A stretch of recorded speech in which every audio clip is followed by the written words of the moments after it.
ज्या गोष्टींमध्ये सगळ्यात महत्वाच्या 5 गोष्टी होत्या. एक, एखाद्या 5 गल्ल्यांना तुमची खतं टाका आणि एखाद्या 4-5 गल्ल्यांना क्रॉपटेक टाका. मी तुम्हाला प्रॉमिस करतो 10 दिवसानंतर क्रॉपटेकला पुढे गेलेला असेल. 150 किलो खत टाकल्यावर तुम्हाला असं घरी आलं फील होतं आयला टाकले मी काहीतरी. 80-90 किलो खत टाकल्यावर तुम्हाला फीलच होत नाही याला मी टाकले काहीतरी चुकल्यासारखं वाटतं. का तुम्ही गारहाटला मी तापली. स्त्रोत हा पाणी आणि सूर्यप्रकाशाचे. 100 मार्काचा पेपर असेल ना शेतीचा, त्यात 70 मार्काचा एकच प्रश्न आहे पाणी नियोजन. तर सोनं जरी टाकलं ना तुम्ही शेतीत खाली तरी तुम्हाला आयुष्यात कधी रिझल्ट येणार नाही. पाणी मी सांगितलेल्या विचारानं द्यायला सुरुवात करायची फक्त. आणि विचार एकदम सिंपल आहे. ज्याला रान 180 दिवस कोम्यात असतं, तुझं जर मुंडकं 2 मिनिटं मी टिपत बडवलं तर. आणि पाण्याच्या बाबतीत तर काय तुमचा नादच करायचा नाही.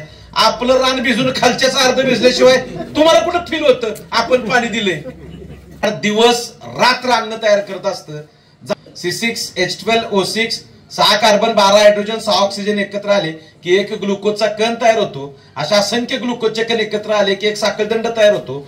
दैनंदिन जीवनात लागणारी साखर झाड रोजच्या रोज तयार करतो. तू खत टाक नाही तर टाकू नको, त्याला काय घेणं देणं नाही. दुसऱ्या-तिसऱ्या कांडीपर्यंत गेला पाहिजे खालपर्यंत, तो जात नाही.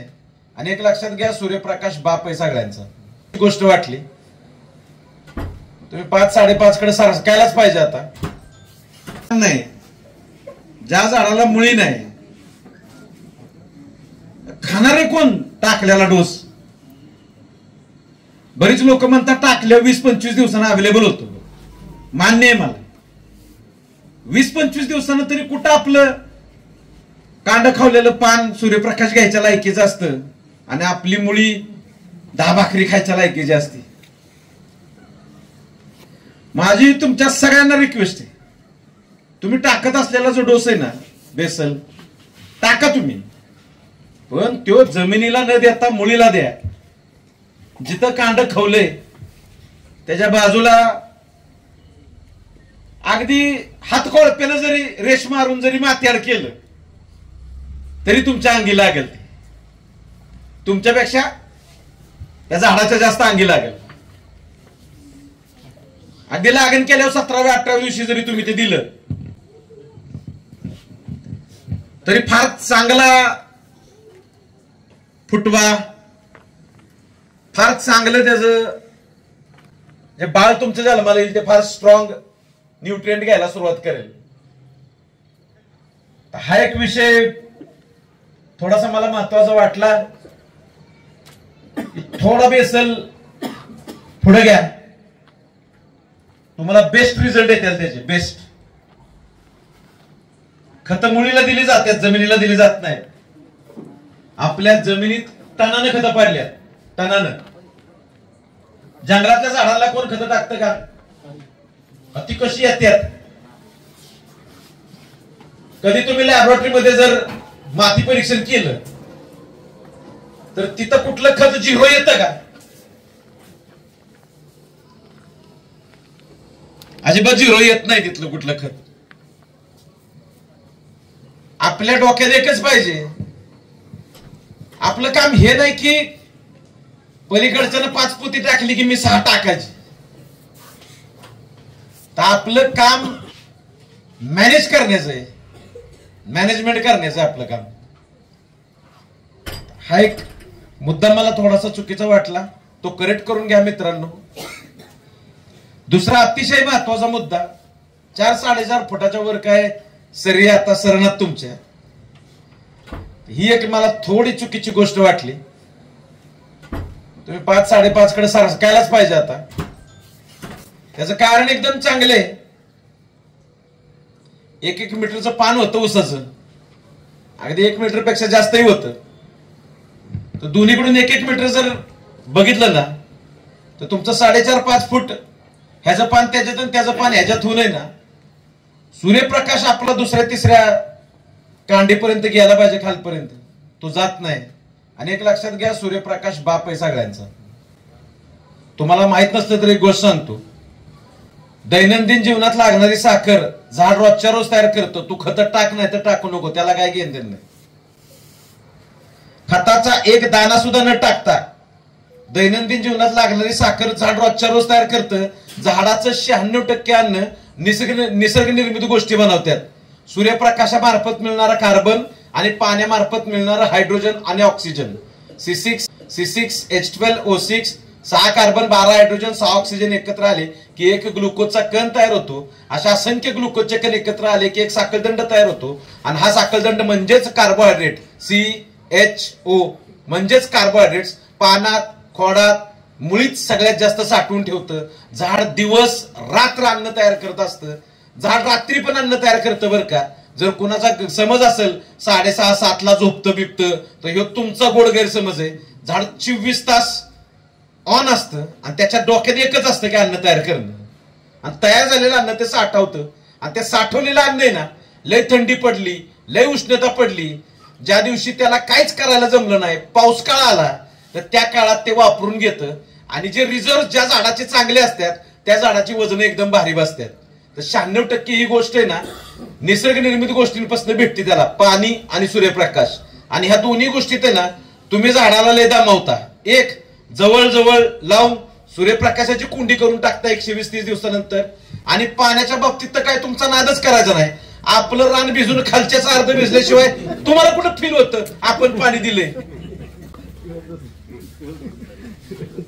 तर पाणी कसं द्यायचं ह्याचा तर हिशोबच नाही राहिलेला आपला. तर आज त्याही विषयावर मी थोडं तुमच्याशी बोलणार आहे. लय मोजकं पण थोडं बोलल मी तुमच्याशी, पण महत्वाचं बोलल तेवढं नीट लक्षात ठेवा. पाणी देणं एकदम सोपं काम आहे, एकदम सोपं. तुम्ही त्याला लय कॉम्प्लिकेटेड करून टाकले. काल एक जण मला मीटिंग मध्ये म्हणला, साहेब पुढच्या आठवड्यात लाईट नसली ना कधी कधी आम्ही देऊन देतो एकदम. का तर एकदम पुढच्या आठवड्यात नाही म्हणून आत्ताच. म्हणलं तुझं जर मुंडकं 2 मिनिटं टिपत बडवलं तर तुला 2 मिनिटं किती मोठी वाटते. आणि तू 2 आठवड्याचं पाणी एकदाच लाईटीत देतोयस, त्या झाडाचं काय हाल होत असेल. 15 दिवसाला तुम्ही पाणी देता, दिल्यानंतर 3 दिवस कोम्यात, द्यायच्या अगोदर 3 दिवस कोम्यात, महिन्याला 15ला 6 दिवस, महिन्याला 12, 10 महिन्याला 120, 15 महिन्याला 180 दिवस. आपलं रान 180 दिवस कोम्यात असतं. आणि तुम्ही म्हणता त्यानं वजन दिली पाहिजेत. जर ते 180 दिवस कोम्यात असेल तर ती वजन दिल का, भरल का त्याची वजन. ठीक आहे, आता तुम्ही सगळी फ्लडवरच देता,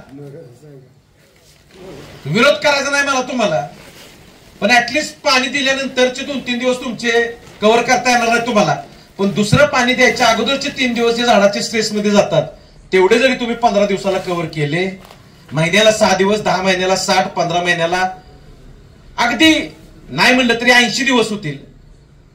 180 दिवसातले 90 दिवस जरी तुम्ही कव्हर केले, 90 दिवस जरी झाडाला वापशात आणलं तरी 9 ते 10 टन उत्पादन तुमचं वाढल. काहीही न करता फक्त प्रॅक्टिस चेंज करायचे, एकदम सोपं काम करायचे. पाणी मी सांगितलेल्या विचारानं द्यायला सुरुवात करायची फक्त. आणि विचार एकदम सिंपल आहे. ज्या दिवशी पाणी द्याल त्याच्या दुसऱ्या, तिसऱ्या, चौथ्या, 5व्या दिवशी रानात जायचं, 2 उसांच्या मध्ये खाली खड्डा करायचा. आपली जिथं मुळे खाणारी त्या मुळीच्या साईडची माती हातात घ्यायची, ती माती हातात दाबायची 3-4 वेळा. हाताला जर थोडा वलावा लागला तर समजायचं मुळीच्या साईडच्या मातीत आता पाणी, आपली मुळी पाणी पिऊ शकते. आज माझ्या झाडाला गरज नाही पाण्याची. ज्या दिवशी ते पाणी लागणार नाही त्या दिवशी दुसरं पाणी द्यायचं, संपला विषय. इतकं सोपं आहे. 4-5 कोपऱ्यात 4-5 ठिकाणी खड्डे करून बघायचं आणि अंदाज घ्यायचा आपल्या रानातलं पाणी हे, म्हणजे थोडक्यात इंग्लिश मध्ये तुम्हाला सांगतो, 3 पाण्याच्या लेवल असतात. सॅच्युरेशन, दुसरी फील्ड कॅपॅसिटी आणि तिसरं permanent wilting point. Wilting point म्हणजे काय, मातीच्या कणाला चिकटलेलं असं पाणी जे मुळीला वाढता येत नाही. आणि ते पाणी म्हणजे कुठलं, ज्यावेळी तुम्ही ते दाबाला चिकटलेलं असं पाणी जे मुळी ओढू शकत नाही. मग अशी सिच्युएशन म्हणजे कुठली, तर ज्यावेळी तुम्ही तुमच्या जिथं मुळी आहे ऊसाची त्याच्या साईडची माती हातात घ्याल आणि ती माती हातात घेतल्यानंतर दाबाल आणि दाबल्यानंतर तुमच्या हाताला पाणी लागणार नाही, जरा पण वलावा लागणार नाही. अशी अवस्था म्हणजे परमनंट विल्टिंग पॉइंट. की मातीच्या कणाला चिकटल्यानंतर सुद्धा त्याला वळता येणार नाही. आणि त्याच दिवशी आपलं दुसरं पाणी गेलं पाहिजे. आणि असं जे दुसरं पाणी गेलं पाहिजे की नाही ते एखाद्या वेळी एखाद्याच्या बागेत 12व्या दिवशी जाईल, हलक्या रानात 3ऱ्या दिवशी, मीडियम रानात 7व्या दिवशी जाईल, जड रानात 12व्या दिवशी, थंडीत 15 दिवसावर जाईल, उष्णता 40 डिग्री असेल तर 3ऱ्या दिवशी, 20 डिग्री असेल तर 9व्या दिवशी जाईल. सध्या आपलं रान सगळ्यात जर कशाला कन्फ्युज असेल तर फक्त पाणी नियोजनाला आहे. पाण्यात जर पाणी गेलं ना आपलं तर त्याच्यासारखं नुकसान कधीच होत नाही दुसऱ्या झाडात. एक विचार करा, माझ्या मुलीजवळ पाणी आणि त्यात तुम्ही आणखीन पाणी सोडलं, माझं काय होत असेल. आणि म्हणून मी तुमच्या सगळ्यांना उदाहरण दिलं की आपलं रान भिजून खालच्याच अर्ध भिजल्याशिवाय आपल्याला फील होत नाही आपण पाणी पाजलंय. ह्याच धर्तीवर मी तुम्हाला सांगतो, असंच जर राहिलं ना तुम्ही तर सोनं जरी टाकलं ना तुम्ही शेतीत खाली तरी तुम्हाला आयुष्यात कधी रिझल्ट येणार नाही. 100 मार्काचा पेपर असेल ना शेतीचा, त्यात 70 मार्काचा एकच प्रश्न आहे, पाणी नियोजन. बाकीचं बियाणं कुठलं लावलं, खतं कुठली लावली, सरी कशी टाकली, कुठल्या कुठल्या फवारण्या केल्या, कसं इंटरकल्चर ऑपरेशन्स केले, ह्या सगळ्या प्रश्नांना 5-5 मार्क आहेत.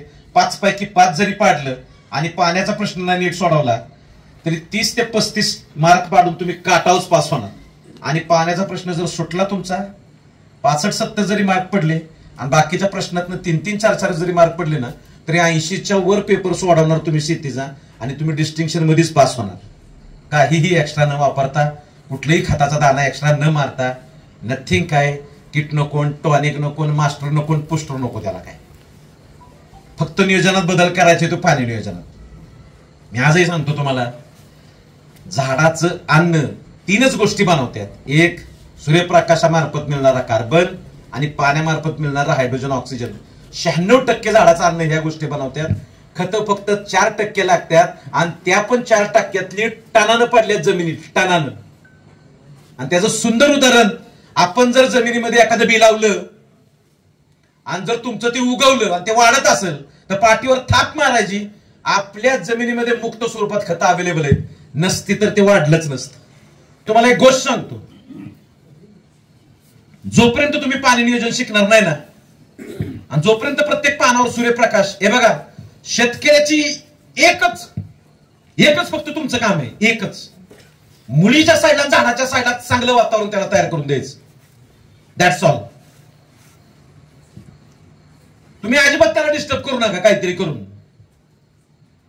ते स्वतःच अन्न स्वतः बनवतं. ते तुमच्या आपल्यासारखं कांदा बटाटा मिरचीवर डिपेंड नाही. ते अन्न तयार करायला स्वतःचं अन्न स्वतः बनवतो, दिवस रात्र बनवतं.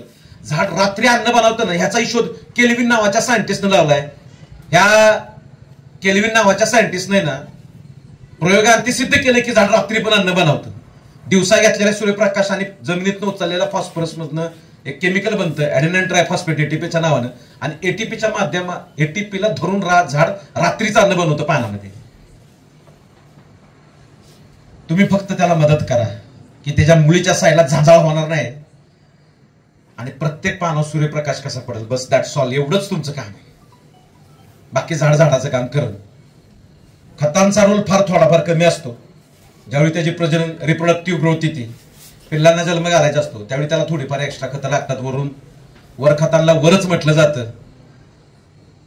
त्यांना काय मुख्य स्त्रोत्र मानला जात नाही. मुख्य स्त्रोत्र हा पाणी आणि सूर्यप्रकाशाचे. ह्या गोष्टीला जास्तीत जास्त महत्व द्या. सूर्यप्रकाश तुमच्या नादी लागणार नाही, पानावर पडला की पान घेईल. सगळ्यात महत्वाचं हायड्रोजन, ऑक्सिजन जे तुम्ही पाण्यामार्फत देणार आहे. तिथं मात्र लय घोटाळा आहे आणि तो घोटाळा सॉल्व्ह होणं लय गरजेचं आहे. आणि तो सॉल्व्ह एकाच गोष्टीतून होऊ शकतो, 2 झाडांच्या मध्ये खाली खड्डा करणं, मुळीच्या साईडची माती हातात घेणं, ती माती हातात पिरगळणं, हाताला वलावं लागलं तर समजणं, माझ्या मुळीच्या साईडच्या मातीत पाणी, आत्ता पाण्याची गरज नाही, ज्या दिवशी हे लागणार नाही त्या दिवशी तुम्ही दुसरं पाणी दिलं पाहिजे. एकाच रानात 4 ठिकाणी ही सिच्युएशन वेगवेगळी येऊ शकते. एखाद्या रानात वरच्या कोपऱ्याला 3ऱ्या दिवशी, इकडच्या कोपऱ्याला 4थ्या दिवशी, खालच्या कोपऱ्याला 5व्या दिवशी, इकडच्या कोपऱ्याला 6व्या दिवशी. 6 + 5 + 4 + 3 /4 = रोटेशन. /4 करायचे, जितकं उत्तर येईल तेवढं तुझ्या दिवसात ते रोटेशन राहील. ज्यांच्याकडे ड्रिप आहे त्यांच्यासाठी तर सुवर्ण काळ आहे. किती तास चालवल्यानंतर मुळीच्या शेवटच्या टोकापर्यंत पाणी पोचतं. फक्त तास शोधून काढायचे. त्याच्यानंतर फक्त मुळी चेक करून रोटेशन डेज मध्ये बदलायची. उन्हाळा असेल तर अर्ली जास्त रान पाणी पिल. आणि एक लक्षात घ्या, एकदम सोपं काम आहे. वर पंप असल्याशिवाय खालची मोटर चालूच होत नाही. तर झाड हे पंप आहे.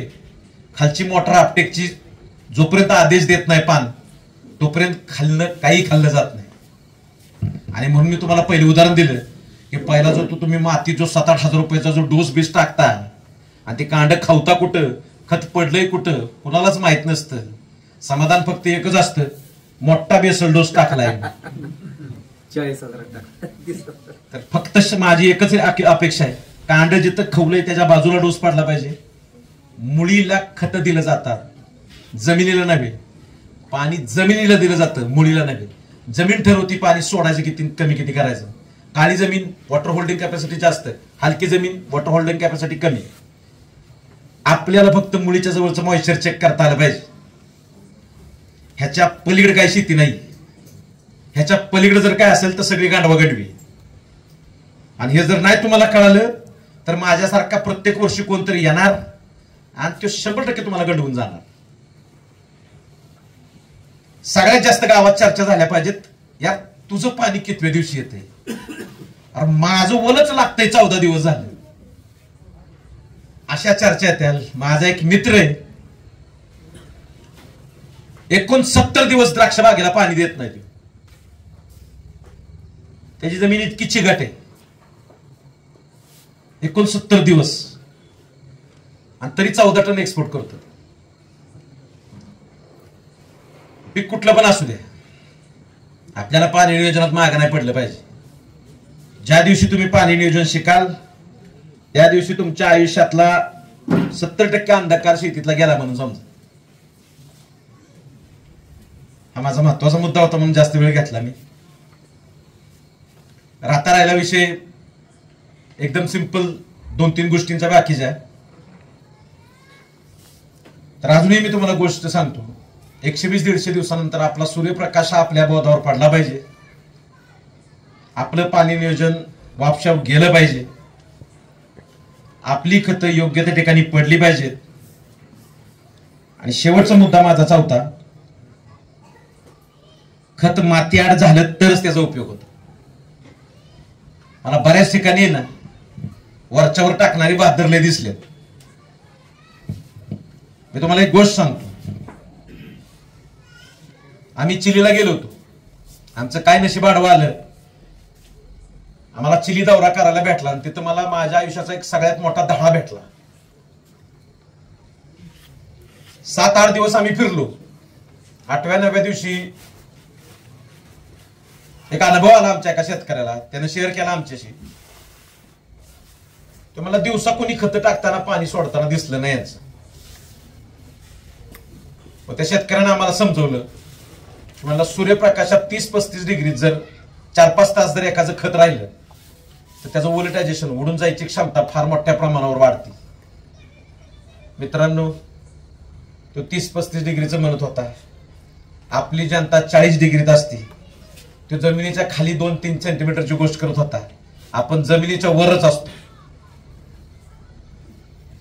खताचा जगातला सगळ्यात सुडोल नियम आहे. खत जर मातीआड झालं नाही तर ते उपयोगातच येऊ शकत नाही. त्याचं सुंदर उदाहरण, खत जमिनीत गेल्यानंतर आहे ना, जमिनीतल्या बॅक्टेरिया त्याच्यावर प्रक्रिया करतात आणि ह्या मातीतल्या बॅक्टेरिया असतात ना, त्या मातीआडच त्याच्यावर प्रक्रिया करू शकतात. जमिनीच्या वर जे खत पडले त्या जमिनीच्या वर बॅक्टेरिया त्याच्यावर काम करू शकत नाही. खत मातीआड होणं लय गरजेचं आहे. काय काय लोक म्हणतात आम्ही खत टाकतो पुढून मागणं पाणी सोडतो. अति हुशार जनता. जर वॉटर सोल्युबल असतं तर पाण्यामध्ये विरघळून खाली गेलं असतं ना ते. पण असं होत नाही. किंबहुना तुमची खत वायाला फार जातात अशा सिच्युएशनला. तर खत मुळीजवळ मातीआड करणं ही आपली प्राथमिक रिस्पॉन्सिबिलिटी आहे. काय कायच्या डोक्यात लगेच प्रश्न पडला असेल निखिल, 120व्या दिवशी 130व्या दिवशी आम्ही काय करायचं. तर गपचूप 5-5.5 फुटावर जायचं म्हणजे आज जाता येईल नंतर. आणि जर आता असाल 4-4.5 फुटावर तर मग लय काय खतांचा 8 तास करू नका. वरच्यावर आत जर आत जाऊन वरच्यावरच पडणार असतील तर माती करूनच बाहेर.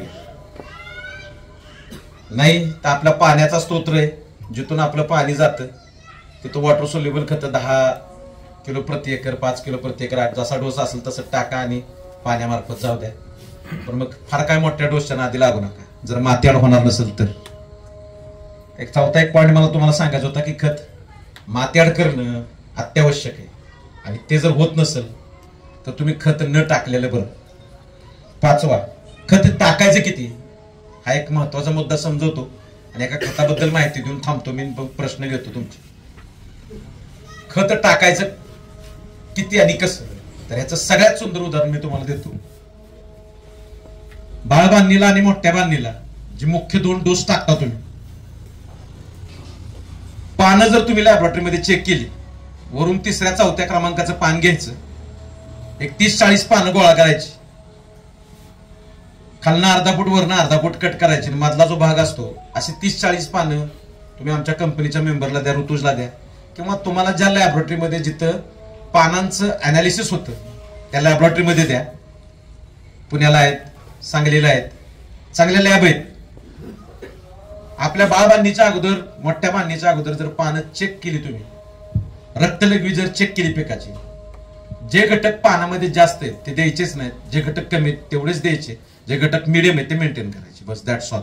ज्या दिवशी पानं चेक कराल 500-600 रुपये घालून कोऱ्या कागदावर लिहून घ्या, 1500-1500 रुपयाचं पोतं वाचल तुमचं. 2 वेळा पानं चेक केली तुम्ही, 3000 रुपये वाचले तुमचे. 1000 रुपये तुमचे चेकिंगला गेले, 2000 रुपये जरी तुमचे वाचले तरी 1 टन ऊस वाढला म्हणून पाठीवर थापटायचा आणि 100% वाचेल.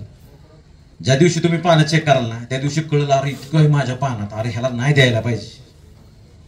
हे तुमचं त्याच दिवशी लक्षात येईल ज्या दिवशी तुम्ही रक्तलघवी चेक कराल. जर तुम्ही हे चेक करणार नसाल आणि तुम्हाला अंदाधुंदच डोस टाकायचे तर मग आम्ही दिलेली शेड्यूल आहेत त्याच्यानुसार टाका. त्याच्यात फायदा फक्त आमचा आहे, तुमचा काय नाही. एक लक्षात घ्या, 1 गुलाबजाम खाणं चांगलंय, 20 खाल्ल्यावर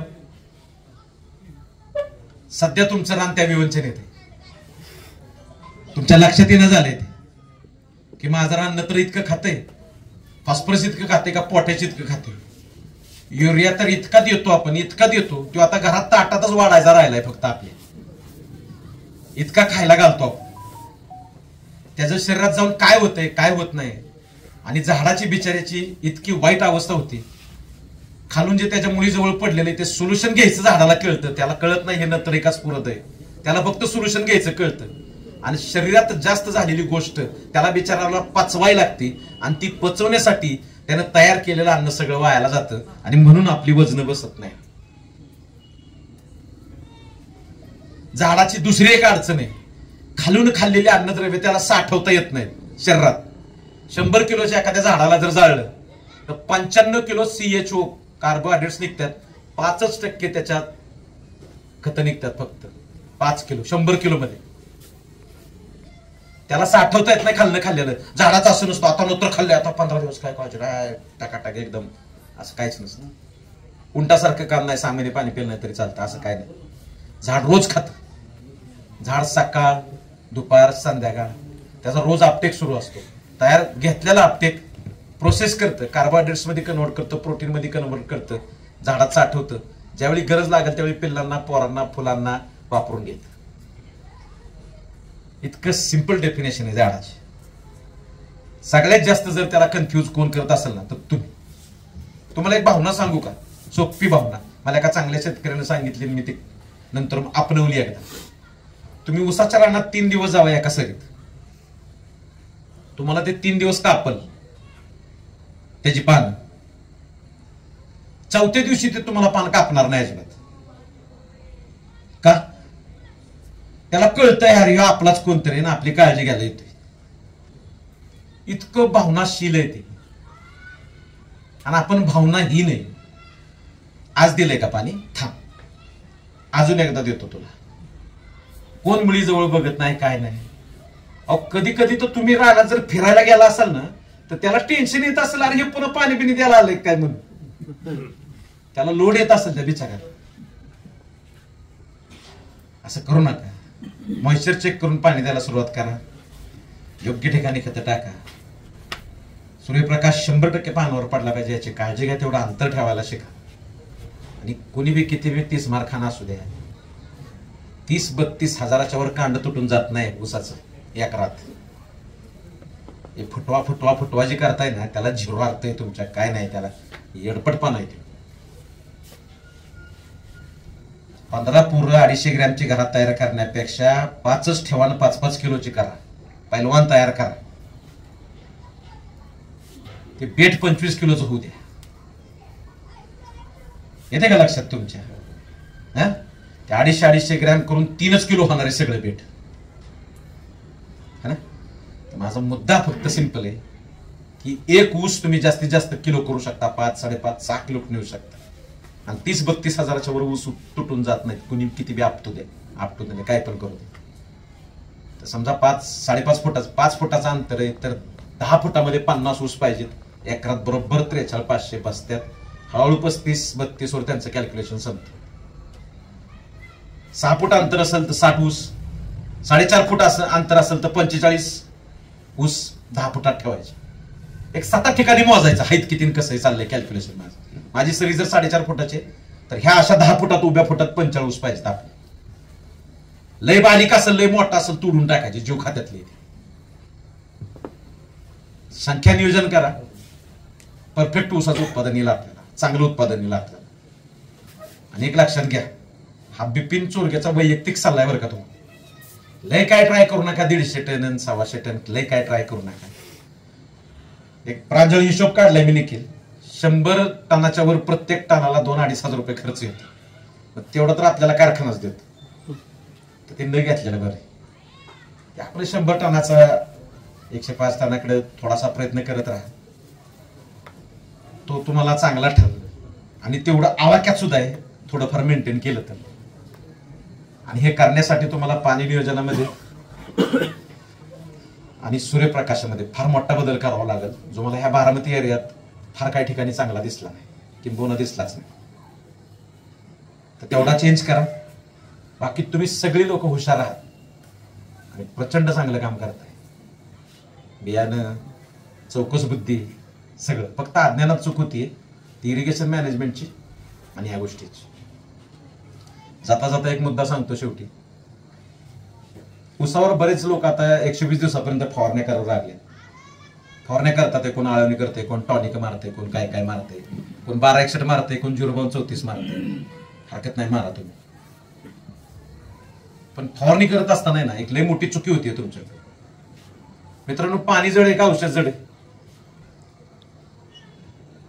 बरं ते जाऊ दे. त्याच्या अगोदर मला एक प्रश्न विचारायचे. मी सांगितलेलं आतापर्यंत तुम्हाला 4-5 मुद्दे कळलेत का? बाउन्सर गेल्यात तुम्हाला?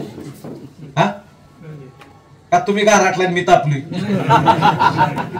ठीक आहे, काय हरकत नाही. पाणी जड आहे का औषध जड आहे? तर बऱ्यापैकी उत्तर आहे ना पाणी म्हणतात. आता दुसरी पार्टी बी गावली मला, औषध कोणतरी म्हणलं. बरं एक जण पाणी म्हणलं मला, काय हरकत नाही. पण इथं दिलेलं कुठलंच उत्तर चुकीचं नाही दादा बरं का. सगळी बरोबर आहे. काहीच वाईट वाटून घ्यायचं नाही. आपलं चुकलंय का बरोबर. औषध ज्यावेळी तुम्ही पाणीमध्ये मिक्स करता त्यावेळी ते खाली जाऊन सगळीकडे मिक्स होतं की नाही? का वरच्यावर तारांत पेट्रोल सारखं मिक्स होतं? याचा अर्थ औषधाची घनता जास्त आहे पाण्यापेक्षा, बरोबर? औषध जड आहे पाण्यापेक्षा. फवारणी करता त्यावेळी जड पदार्थ सगळ्यात खाली येतो वगळून, वर काय शिल्लक राहतं? एकदम जबरदस्त घोटाळा आहे आपल्या फवारणीत. लोक मला काय काय म्हणतात माहिती का? चिळबिळीत फवारणी केली साहेब. मला लय लोड येतो त्याचा. शिवाय औषध खालील पाणीवर करून आलाय. पाणी औषध पोहोचवण्याचं माध्यम आहे. काम पाण्याला नाही औषधाला करायचं. औषध 10-15 मिनिटात उडून जाणार, पाणी 10-15 मिनिटात उडून जाणार. औषध पानावर राहिलं पाहिजे आपलं, बरोबर आहे की नाही? नावी असतो की नाही गावात? नावी तोंडावर पाणी मारतो, वगळ येऊन देत नाही. फवारणी तशी झाली पाहिजे आपली. वगळ नाही आला पाहिजे, चिकाटलं पाहिजे. मग ती भलं नाव्याच्या पंपानं कर नाही तर नॅपसॅकनं कर, पाणी पानावर चिकाटलं पाहिजे. ते खाली गळलं नाही पाहिजे. गळलं की औषध गळलंय, पाणी वर रे म्हणायचं. कळलं? बरेच लोक म्हणतात नाही साहेब आम्ही स्टिकर बिकर घालतो. बरीच लोक मला म्हणतात, आता माझा काही विरोध नाही कुठल्या गोष्टीला, पण एक उदाहरण देतो. 1000-1200 रुपयाचं औषध आणलंय, त्याला त्याच्यावर विश्वास नाही, त्या 10 रुपयाच्या स्टिकरवर विश्वास आहे, हे त्याला चिकटवलं म्हणून. 2 रुपये टाकते, 10 नाही, शॅम्पू पुढे टाकतात. किती विचित्रपणा आहे आपला. तर मित्रांनो, फवारणीमध्ये सगळ्यात मोठा जर बदल घडवायचा असेल तुम्हाला, तर एकाच ठिकाणी घडवा. चकत्यात ना चकत्या नोजल आपल्या पंपाच्या त्या आणल्यापासून बदलल्यात का नाही, साफ केल्यात नाही, याचा एकदा विचार करा जरा. आता मी बदलल्यात का चकत्या, कधी नोजल साफ केलंय का कधी? माझ्या नोजल मधनं पडणारा तुषार किती मोठा पडतोय, किती बारीक पडतोय, ह्या गोष्टीचा विचार केलाय का नाही मी कधी? तर जितका बारीक थेंब पडेल तेवढं तुमचं पाणी खाली वगळायचं कमी आहे, जेवढा मोठा थेंब तेवढं पाणी कळलं तुम्हाला? विचार कुठं करायचे? विचार स्टिकर औषधावर नाही करायचा, विचार आपल्या पंपावर करायचा है ना. कुणाचा फार करतो, कुणाचा फुर करतो, कोण चिळकांड्या मारतो. तर असं जर काय होत असेल तर तुमची फवारणी 50% सुद्धा पिकाला लागू पडणार नाही. मुळात जगातला सगळ्यात स्टँडर्ड स्प्रे 68%च कव्हरेज देतो, त्याला इलेक्ट्रोस्टॅटिक स्प्रे वगैरे आपण म्हणतो. 68%च्या वर कुठला स्प्रे कव्हरेजच देत नाही. आणि तुमची तर मला तर वाटते 30-40% सुद्धा गणता नसेल बघ नॅपसॅक वाल्यांची. तर थोडं करेक्ट करून घ्या स्वतःला, असं माझं म्हणणं आहे. आणि फवारणी करत असताना एकदम सोपा मंत्र तुम्हाला देतो. एक लयतले 2 औषध, तिसरं 4थं औषध त्या फवारणीत पडलं नाही पाहिजे. जर तुम्ही 4 प्रकारचे औषध एकत्र मिक्स करून मारत असाल तर देवाला सुद्धा ती केमिस्ट्री हुडकायला वेळ लागतो. काय तयार काय केले बघू दे पहिल्यांदा, ते देवाच्या सुद्धा लक्षात येत नाही. तर एक कीटकनाशक, एक बुरशीनाशक, एखादं टॉनिक चांगलं आहे, सगळंच एकत्र मिक्स केलं तर त्या पाण्याचा पिपाणीच वाचते. ते लय रडत असेल बिचारा पान, ते कारण तुम्ही जे मारलेली केमिकल आहेत ना, ते त्याला सोसत नसते आणि ते तुमचा फार रागराग करतं. आणि एवढं रागराग करून ते तुम्हाला इतकं पैसे मिळवून देतं, ते किती महान आहे. So this is all about my techniques. Last but not list, शेवटचं क्रॉपटेक नावाचं आम्ही खत काढलंय महादन कंपनीनं. अतिशय सुंदर खत आहे मित्रांनो, कंपनीचं म्हणून तुम्हाला सांगत नाही. खतांच्या इफिकसी वाढवणारं खत आहे आणि खतांच्या याच्यात पहिली क्रांती केली असेल तर त्या खताने केलेली आहे. आपण एकाच गोळीमध्ये 8 अन्नद्रव्य असलेलं खत दिलंय तुम्हाला आणि पीओएस मध्ये, म्हणजे मशीनला अंगठा लावून विकतो आपण, असं बोगस विकत नाही, ते त्याची सबसिडी घेतो आपण. एका दाण्यात 8 खत आणणं सोपं नाही बरं का, सोपं नाही. झिंक आणि फॉस्फरस एकत्र आल्यावर झिंक फॉस्फाईड तयार होतं, उंदीर मारायचा विषय. आणि माझं प्रॉमिस आहे तुम्हाला, तुम्ही 10-20-26ची 4 पोती टाकत असाल ना, ह्याची 3च टाका, बघू कोणाचा रिझल्ट चांगला आहे. तुम्ही 10-20-26 3 पोती टाकताय, ही 2च टाका, बघू रिझल्ट कोणाचा चांगला आहे. एक लक्षात घ्या, 3 पोती 10-20-26ची किंमत 4500 रुपये होती आणि 2 पोती 9-24-24ची किंमत 3800 रुपये, 700 रुपये आम्ही तुमचे वाचवतो. प्रॉब्लेम एकच आहे तुमचा, 150 किलो खत टाकल्यावर तुम्हाला असं घरी आलं फील होतं, याला टाकले मी काहीतरी. 80-90 किलो खत टाकल्यावर तुम्हाला फीलच होत नाही, याला मी टाकले काहीतरी चुकल्यासारखं वाटतं. अजिबात वाटून घेऊ नका. आपण जमिनीत खत किती टाकलं ह्याला अजिबात महत्व नाही, जमिनीत जाऊन खत अवेलेबल किती झाले ह्याला अनन्यसाधारण महत्व आहे. आणि क्रॉपटेक ह्याला जी टेक्नॉलॉजी आपण वापरली, आम्ही नट टेक्नॉलॉजी म्हणतो, न्यूट्रिएंट अनलॉक टेक्नॉलॉजी. तर ही टेक्नॉलॉजी जमिनीत खत टाकल्यानंतर मातीच्या बरोबर त्यांची अभिक्रिया होऊन ते फिक्स होऊन देत नाहीत, अवेलेबल स्वरूपात ठेवतं त्यांना. आणि हे एक ना, जी नट ज्याला टेक्नॉलॉजी म्हणतो आपण, ती खायलाय ना जमिनीतला बायोमास लय वाढतो. आणि तुम्हाला जमिनीतली खतं अवेलेबल कशी होतात ह्याचं एक सुंदर उदाहरण देतो तुम्हाला मी. कुठल्याही सेंद्रिय पदार्थाला खायला ज्यावेळी बॅक्टेरिया येते, तिच्या अंगातनं एक द्रव बाहेर पडतो, तो द्रव खतांवर पडतो. तर बॅक्टेरियाच्या अंगातनं जो द्रव पडलेला असतो त्याला आपण ऑर्गॅनिक ऍसिड्स म्हणतो. आणि कुठलंही खत हे ऍसिड पासून बनलेलं असतं, ऍसिड पासून बनलेलं असतं. ऍसिड टू ऍसिड रिएक्शन होतात, नायट्रेट, सल्फेट, फॉस्फेट जे काही जमिनीत शिल्लक राहिलेले ते झाड खातं आणि ऍसिड टू ऍसिड जळून जातं. तर क्रॉपटेक हे जे खत आहे ना, त्याला बॅक्टेरिया खायला भरपूर उत्सुक असतात साध्या खतांपेक्षा. आणि म्हणून मी तुम्हाला म्हटलं की हे खत वायाला जात नाही, चांगलंय. ह्या वर्षी तुम्ही सगळेजण ट्रायल घेऊन बघा. एखाद्या 5 गल्ल्यांना तुमची खतं टाका आणि एखाद्या 4-5 गल्ल्यांना क्रॉपटेक टाका. मी तुम्हाला प्रॉमिस करतो 10 दिवसानंतर क्रॉपटेकला पुढे गेलेलं असेल, तुम्ही टाकलेली खतांचं प्लॉटले मागे राहिलेले असतील. आम्हाला 5-5, 6-6 टन एका एकरमध्ये यील्ड डिफरन्स सापडलाय क्रॉपटेकवर ठेवलेल्या प्लॉटांचा. आणि अशी 1 नाही 2 नाही, 591 ट्रायलचा डाटा आत्ता सबमिट केलेला आहे मी यावर्षी. 600 एकरचा डाटा सबमिट केलेला आहे वेगवेगळ्या ठिकाणचा, जिथं कुठं 7 टन, कुठं 14 टन, कुठं 13 टन, कुठं 11 टन, कुठं 3 टन, कुठं 2 टन, असं ऍव्हरेज 5 ते 6 टनाचा फरक एकरी जाणवला. तर जो मोठ्या बांधणीचा जो डोस आहे त्याच्यामध्ये 3 पोती 9-24, 10 किलो बेनसल्फ आणि 1 पोती युरिया एवढाच डोस आहे, बाकी काय टाकायचं नाही. ह्याच्या पलीकडे काय तुम्हाला कुठलंही खत टाकावं लागत नाही. कुणीच फेरस विकत घेऊ नका, झिंक विकत घेऊ नका, मॅग्नेशियम विकत घेऊ नका, बोरॉन टाकू नका. आम्ही त्या एका दाण्यात ही सगळी खतं टाकल्यात. आटीच्या आटी जिथं दाना पडल आटीच्या आटी खत घेऊन ते वर जाईल. अतिशय सुंदर खत आहे. ट्रायल म्हणून वापरून बघा, चांगलं वाटलं तर कंटिन्यू करा. मी सांगितलेल्या गोष्टींमध्ये सगळ्यात महत्वाच्या 5 गोष्टी होत्या. 1, बेसल डोस मुळीजवळ टाका. 2, आपल्या प्रत्येक पानावर सूर्यप्रकाश पडेल अशी अंतराची निर्मिती करून घ्या. 3, मुळीच्या साईडचं मॉइश्चर जोपर्यंत चेक करत नाही तोपर्यंत पाणी देऊ नका. 4, अतिशय महत्वाचं, खत टाकत असताना तुम्ही एक विचार करा की चढतीच्या सूर्याला टाकण्यापेक्षा उतरतीच्या सूर्याला टाकलेली खतं फार फार फायदेशीर ठरतात. एक मुद्दा सांगायचा राहून गेला. जर जमलं वाचलं तुम्हाला तर अमावस्येपेक्षा पौर्णिमेच्या तोंडावर पडलेली खतं आणखीन चांगली लागतात. आता हे एक्सप्लेन करायचं म्हणलं तर फार वेळ लागेल मला, पण एक चुनूक देतो मी तुम्हाला की अमावस्येला काळोखामध्ये झाडाची फिजिओलॉजिकल ऍक्टिव्हिटी मंदावलेली असते, पौर्णिमेमध्ये ती फार सुंदर असते. अमावस्येनंतर 8व्या-9व्या दिवशी जर खतं पडली तर त्याची खायची सिस्टम म्हणजे अवेलेबिलिटीची सिस्टम फार चांगली लागू पडते. हा एक मुद्दा सांगायचा राहिला होता. 5वा अतिशय महत्वाचा मुद्दा होता, फवारणी करत असताना पाणी पानावर चिकटलं पाहिजे. आपले नोझल्स क्लिअर करून घ्या सगळेजण. आणि 6वा मुद्दा मी सांगितला होता की क्रॉपटेक 9-24 हे ऊसासाठी जे खत काढलेले त्याचा मोठ्या बांधणीचा डोस 3 पोती 9-24, 1 पोती युरिया, 10 किलो बेनसल्फ एवढाच डोस आहे. दॅट्स ऑल, त्याच्या पलीकडे काय नाही. मी 8 मिनिटं जास्त घेतली तुमची, माफ करा मला. आणि थँक्यू व्हेरी मच मला ऐकल्याबद्दल. मी तुमच्या आभारी आहे सगळ्यांचे, तुम्ही आल्याबद्दल.